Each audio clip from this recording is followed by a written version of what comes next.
Apple had such a big impact on the computer industry as a whole. Even though I'm not particularly a big fan, I feel it's only right and proper that I should have one or two in my collection to at least look at the kind of machines they were making back in the day alongside my beloved 386s and 486s. So here we have one to take a look at.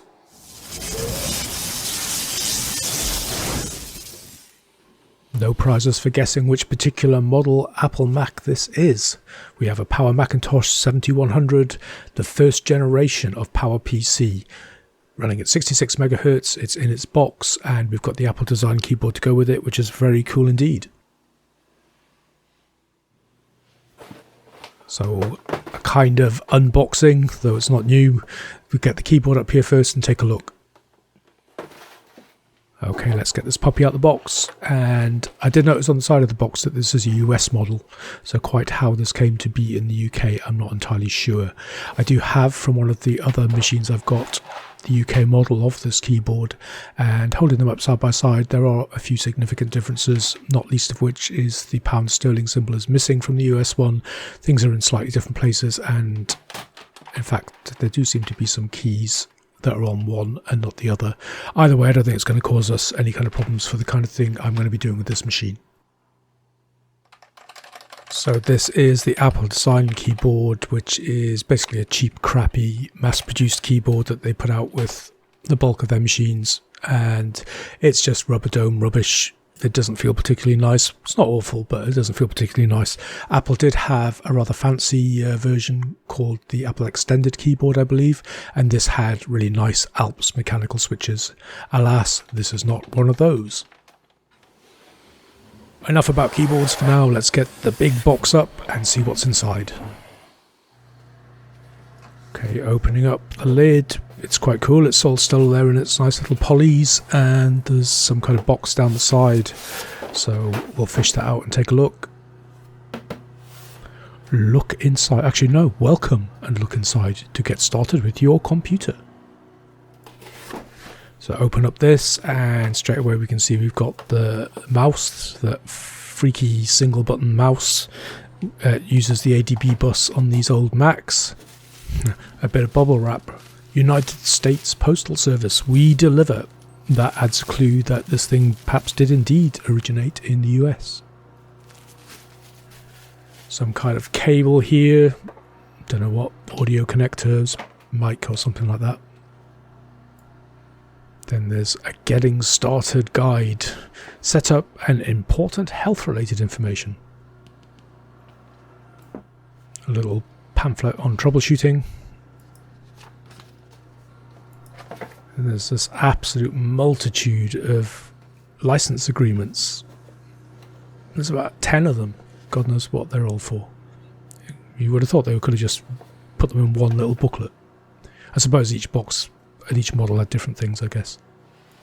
It's a shame there's no software in here, because I do have one of these from my other machine, and this is what I was hoping to see. There's just a much, much wider selection of stuff in here, all sorts of extra user guides for the extra software that would have come with the machine, and also a disk wallet that had a multitude of, software to get you started.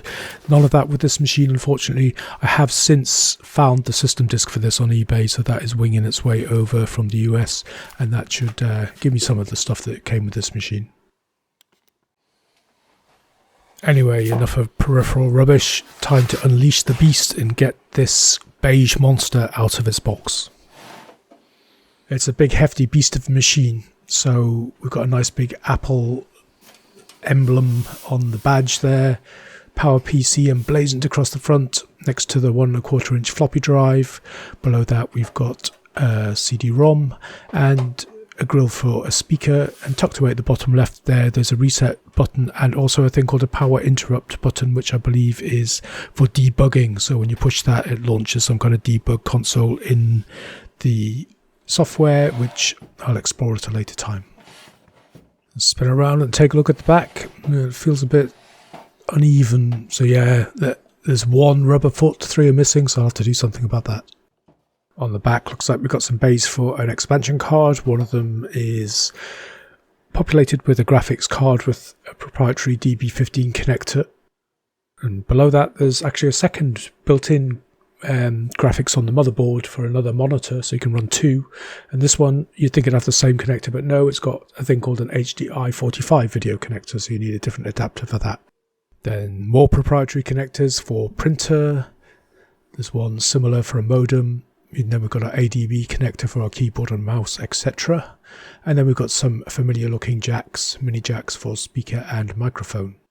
Next to an external SCSI connector is a hard power button. And then there's a thing called an HDI 45 jack, which is onboard Ethernet, something else to investigate. And we've got some standard power connectors and a vent for a fan. There's this sort of recessed screw at the top. I think this is what keeps the lid on the case.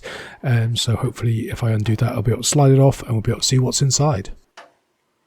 So yeah, that's the way it works. You unscrew that top screw and the lid slides off, and there we can see the insides. That is one thing I do like about Apple, especially of this era, these vintage ones, is they make their cases very accessible. My other ones have got some very clever design ideas.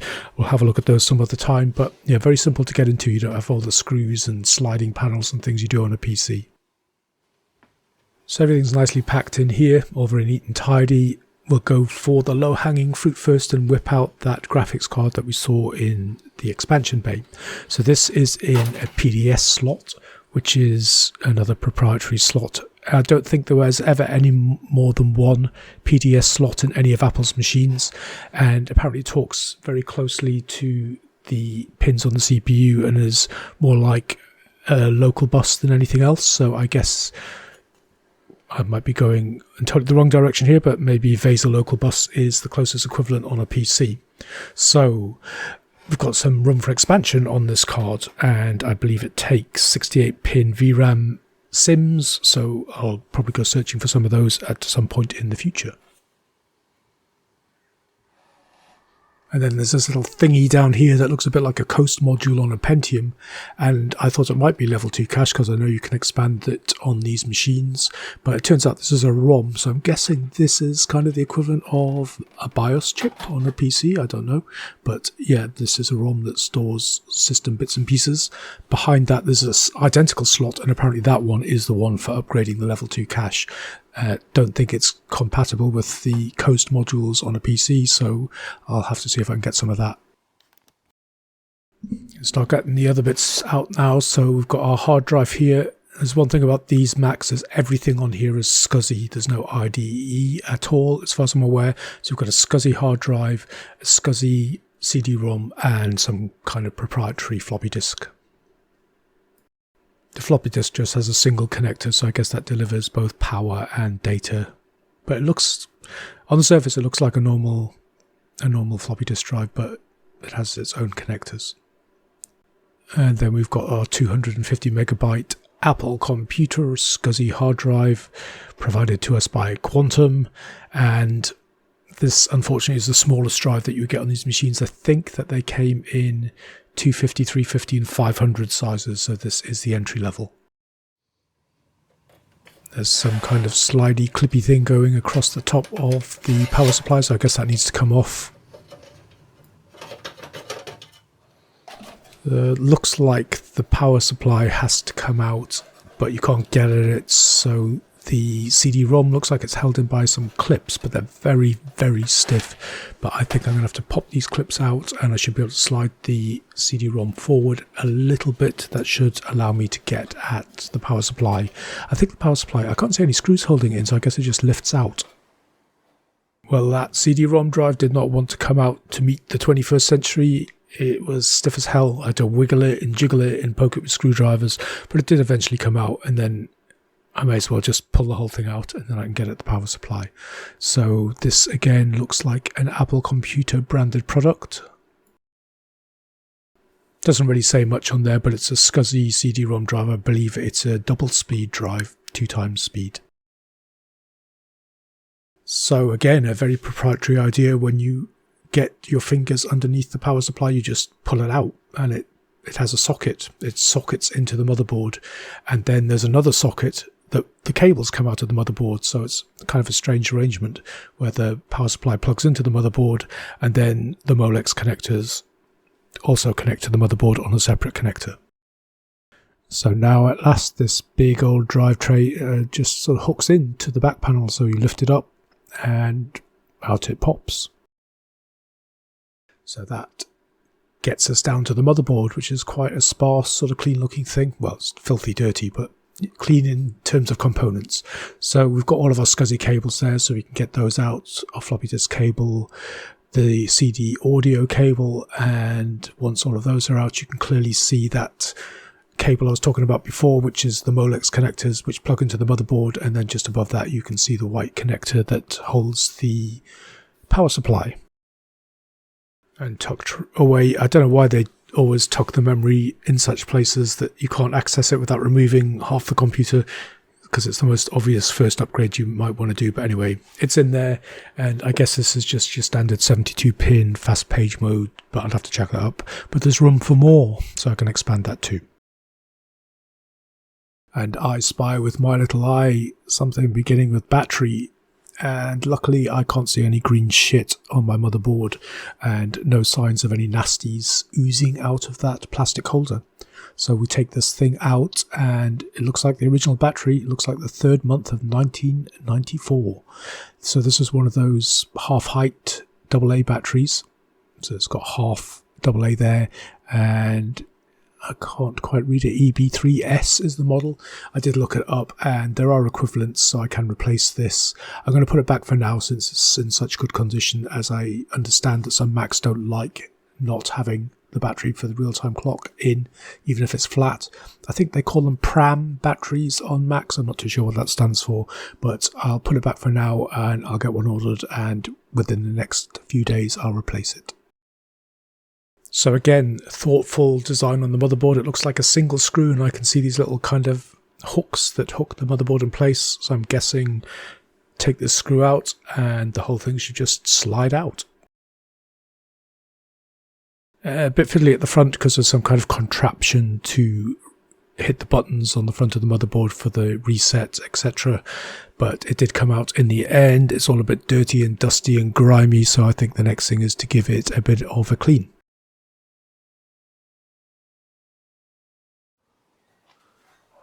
Right, so I've taken the case away to give that a bit of a wipe down, and now we can get onto this motherboard and see if we can clean it up a bit. Now I know the best way to do this is probably to put it in the sink and give it a wash, but unfortunately my sink's kind of a strange shape and it's quite awkward. You have to do it a bit at a time, so what I tend to do is just brush the crap off, the loose crap, and then just give it a little rub down with some IPA and some cotton buds. I guess I could do this in the bathtub, but that's probably going over the top a little bit, so we should be able to get this quite clean.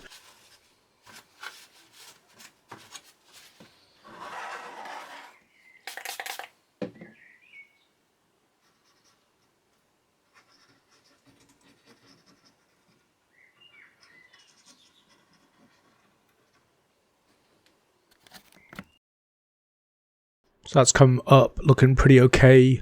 There's a lot of crap inside the heatsink, funny looking thing. So we'll pop that off and put some new thermal paste on and clean the heatsink and the processor up as well.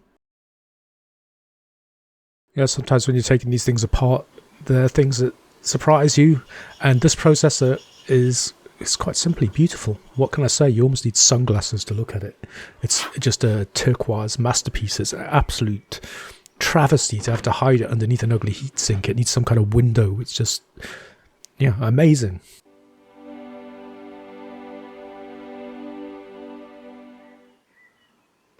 So up until this point, Macs had been using Motorola processors, and this 7100 is part of the very first series to move on to these IBM PowerPC chips, and this is the middle range one of a set of 3. There was an entry-level one and a higher end one. This is the middle range one, and it uses a PowerPC 601 processor from IBM that they were also using in their RS6000 workstations at about the same time. This particular model runs at 66 MHz and has 32 kilobytes of level 1 cache on board. It's a 64-bit processor, and generally I think this thing was said to outperform the first generation of Pentium equivalents at the same clock speed. Another interesting thing about this particular model, the 7100, is it got into some hot water legally with Carl Sagan, of all people. Carl Sagan, for anybody who doesn't know, was a very famous astronomer who worked with NASA, as educator. He had TV series about planets and stuff like that. I think his actual skill set was as an astrobiologist, and he studied little green men and aliens and things like that, or possibilities of there being such. But the actual code name that Apple used when they were developing this machine was Carl Sagan, and Mr. Sagan himself was very particular about who used his name. Apparently some computer magazine leaked the exciting news about this new model that Apple were about to release, and mentioned that the code name was Carl Sagan, and Carl Sagan just happened to pick up that magazine when he was waiting in the dentist or whatever, and he wasn't very happy about it. Then there's a lot of backwards and forwards and toing and throwing legally, and I believe it was all settled out of court for undisclosed amounts of money. But I think that was the death knell for crazy code names for Apple. I don't think they ever used them again after that, as far as I'm aware. One thing that this machine should have come with was a piece of software that would emulate Windows, which is rather bizarre, but looking at models of around this period, which was a bit of a bad period in Apple's history. It was between Steve Jobs' tenures, and they were kind of struggling to find an identity, and a lot of models launched with one of the machines in their lineup being a DOS compatible or a Microsoft compatible version, and in the earlier versions it had a hard card in it that literally contained an X386 processor that could run DOS natively. So it goes to show that they didn't have much faith in their own hardware or much direction at that point in time. It's a shame I don't have that software emulator. It'd be good to see how Windows would run on this machine under that, but I'll see if I can find it at some point.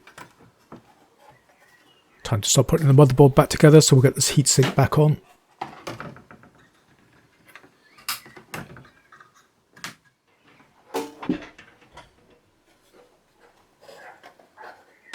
Just pop the motherboard back in and start putting the other stuff in, the memory, graphics card, and get everything put back together. So everything's back in, the drive cage, the drives, the ribbons, just exactly as we took it apart. So now, before I put the lid on, I'm going to hook it up and moment of truth, see if the damn thing fires up. I'm lucky enough to have cable that fits onto the graphics card on this, which is the same cable that was on one of the other Macs that I've got. So I can hook that up. I don't have anything that connects to the onboard graphics, but at some point it'd be interesting to see if we can get that up and running with a couple of monitors.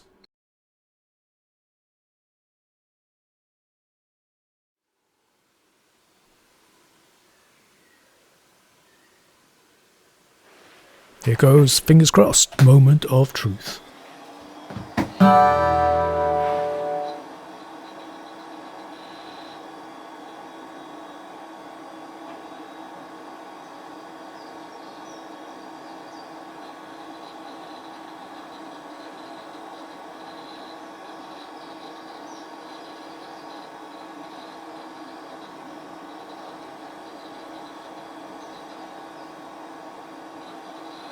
It's a very nice shade of green. All seems to be working, which is awesome.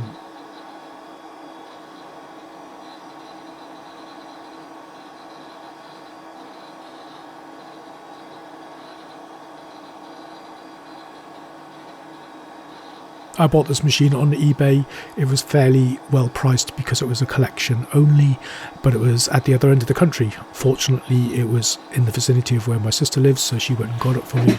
She's had it for a while, which has given me a chance to go onto eBay and get some software, so at least I've got something I can do with it. And I went down and collected it a couple of days ago. In the meantime, this has arrived as 25 Best of Mac shareware games, so that should be a cool thing to mess about with.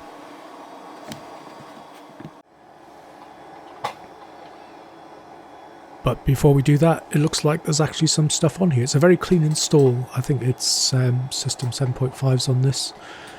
We've got a few applications here. One of them looks like some kind of kid's drawing tool. There's a couple of them that were like stock software that should have come with the machine, like My Amazing Human Body and I guess Kids Phonics. They both require the CD, which I don't have, so they're useless. Chessmaster was there, so that's quite cool. Chessmaster 3000, and that runs without the CD, so there's at least one game on there. And then we've got some productivity software from Microsoft, no less. So we've got Excel, PowerPoint, and Word, full versions. I think this was pretty pricey software back in the day, all bought individually for the Mac, probably running up to £700 or £800 to buy those in old money. But that's a useful thing to have, so I'll have to try and preserve those in some way. There are a few other things, some more graphics software. There's a bit of personal information still on there, which I won't show, but it looks like this used to belong to a doctor. So I have the doctor's name and his wife's name, which are just the defaults at the top of presentations in PowerPoint. But it looks like at some point this must have been a work machine that was, as it grew old and defunct, it was handed to the children.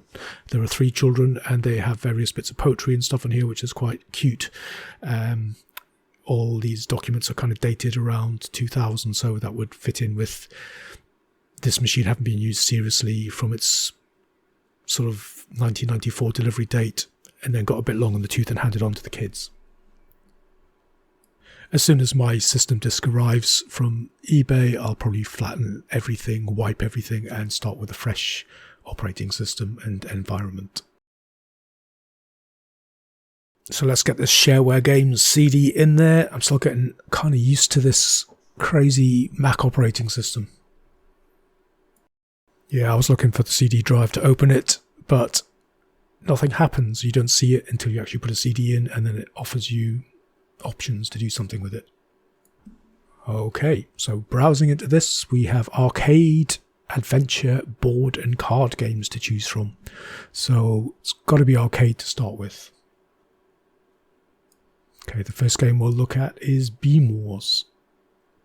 When I first opened this game, I couldn't for the life of me figure out how to start it. It took me a while to figure out that, so there's no menu inside this window and the game window, but what actually happens is the main window at the very top left there changes context, so that those menus at the top left are actually for this screen, and I just left the thing open in the background because I couldn't figure it out to begin with. That's why I never did anything with that other Mac. Coming from Windows to Mac, it's a nightmare. So I left that sitting there and decided to try Bebop 2. This one's a bit more intuitive, more sort of Windows styly that I'm used to, so we actually managed to get this one running. Now, this is a cool game. It's obviously based on Breakout, which is appropriate because Steve Wozniak, co-founder of Apple, wrote Breakout to bail Steve Jobs out of trouble when he was working for Atari, so it's only appropriate that there's some kind of Breakout type game on the machine. And this is actually quite a fun and addictive game. Okay, try something else now. Patriot Command, and yep, as this gets going, this is clearly a clone of Missile Command, and this one was, it turned out to be fiendishly addictive. I could have sat there and played this all afternoon. Took a while to get used to aiming the mouse pointer, but once you had it going, it was thoroughly entertaining. Simple, old school, but fun. And at this point it finally clicked on me how this operating system works, so I went back to the Beam Wars screen and actually managed to get it going. I didn't read the instructions, I couldn't figure out how to play it anyway, so that was the end of that. And this disc also has Wolfenstein by id Software, which is something I've never played. Being a big Doom fan, I was looking forward to this, and it runs nicely, but no way could I get sound on it, which is really disappointing, so I'll have to try and figure that out. But yeah, this is a classic.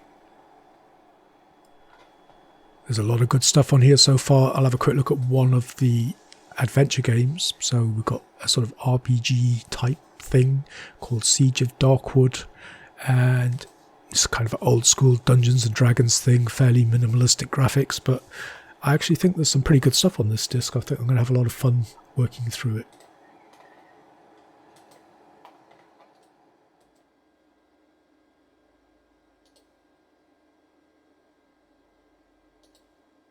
So when I rearranged my retro room, I wasn't expecting the first machine that I actually get set up and running to be this Mac, but there it is. So this video's gone on quite long enough, I think. It was a kind of first look, an exploratory look for me with the Mac. I've got a couple, but never really paid any attention to them, so it's quite fun actually. I didn't really go into a lot of detail about the expansion ports and that kind of thing because I will be probably revisiting this machine and looking at that when I actually do some expansion on it. So I've got plans for this to max out the memory, maybe add some expansion cards, do some networking when I manage to get the various adapters and bits and pieces I need. So I'll be coming back to this. But in the meantime, it's all set up there, ready for some good old gaming. I'm looking forward to going through that shareware collection and having some fun with that. In the meantime, I hope you enjoyed watching it, and I hope you enjoyed this journey into Macland with me. If you did, I hope you consider giving me a thumbs up, subscribing, leaving a comment below, doing whatever. Thank you very much for watching, and I hope you'll join me again for the next video.